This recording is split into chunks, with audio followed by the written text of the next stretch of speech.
What's going on, guys and gals? Hey, it's been a minute or so since I've done a Big Boss oilless fryer cooking video, and so we're going to do one today with some chicken. It's going to be real easy. Now, they have a lot of different types of air fryers that you can buy now. This is just one that I bought years ago. It was about 60 bucks. This is the Big Boss oilless fryer. It works really good. If you look at it, it's got of course the engine up top that actually delivers the heat, the light, the halogen type of light, and it's got all different levels that you can use. It's got the heavy gauge glassware down at the bottom, so it works really well, and it's a real easy unit to operate. Okay, I'm not going to go through the whole process, but this right here is basically a marinade right here. And the way that I made it, I used about 2 to 3 tablespoons of iodized salt. I used some dill weed in it. I used some red pepper flakes, used some garlic powder, some onion powder, just any type of seasoning that you want to kind of use in there. Let it sit overnight, or this actually has been in the refrigerator for probably about 2 days. So it's really nice and marinated. And what it does is it gives that meat a really tender flavor. It makes it so that it's not all dry when you cook it. Okay, I poured all the seasoning, the brine pretty much, and marinated, whatever you want to call it, off of it. And you see if it kind of has a yellow tinge to it. I've also got some turmeric in there as well too. So, but again, just the ingredients that you like to eat, those are the ways, those are the things that you put inside of the actual product that you're making, especially for turkey and chicken and things like that. I'm not quite sure you could do it with a steak or anything like that, but chicken and turkey and duck, goose, any of those birds you can. All right, now it is an oilless fryer, but I do add a little bit of cooking spray to it, just so it doesn't stick so much. All righty, now that's the arrangement we're going to do. Of course, now the top layer is going to get the actual crispy part to it. Now I don't have any breading up there. If I put some breading up there, it would actually fry it, and it'd have a breading on it. So it's going to get kind of crunchy. The skin's going to get kind of crunchy. And the bottom layer is going to cook a little bit slower. So I'm going to have to move the bottom to the top to get that little crispiness to it. So,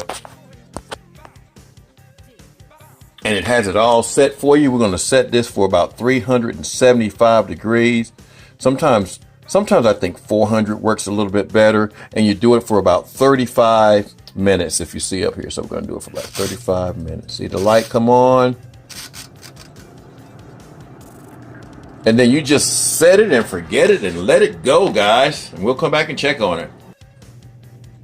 Alrighty, our timer has gone off, and we're going to see if it's ready. Look at that. It's got a nice little crisp look on it. Again, we're not trying to fry it here. We're baking it for the most part. And I want to see if it's done. So I'm going to stick the probe down in here. See what the temperature says. It should be about 165 if it's done. And see, that's not registering 165. That's the only thing about doing this, guys. Or is, oh yeah, it is. Yeah, it is. My bad. It's way done. So we can take this chicken out, but we're going to check and see if the one at the bottom is done. So that's way done. Okay, so now I stuck the probe in the ones at the bottom, and heck, they're done too. They just don't have the crunch on them like the other ones do, but they are actually done, guys. And let's try another one just to be on the safe side. Let's try one of the bigger ones right here. And try that. Gonna look at our probe here in a second. And again, 165 is the temperature for chicken. That's at about 168 right there. So that's doing pretty good. Let's try one more piece here. That one right there. That's going about 168 as well. That was going 169. So it all got done at the same amount of time. It's just one of them has more of a crunch on it because it was closer to the heat source. So that's an amazing experiment that I really hadn't planned on doing, but it's actually good. Now what I'm going to do, I want to get these a little bit of a crust on them as well. So I'm going to put these in there for about 10 more minutes. And I'm just not going to cook it as high because it shows them done. I'm going to cook it for about 375 like I started to do it in the first place. So then we're going to do it for 10 minutes. And see, it's already registering the temperature in there. So that's why the light didn't come on, but the light will come on. There it goes. It'll cycle for 10 minutes. And again, the chicken's already done. I just want it to have a little bit of a crisp on it, a little crust on it. But anyway, that's the Big Boss airless, oilless fryer, guys. Get you one. They work great.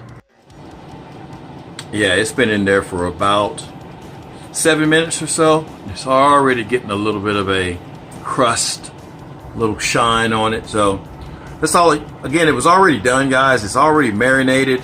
The taste is going to be the true test, and I know it's going to taste good because whenever I marinate it or brine my chicken, it always comes out juicy and delicious.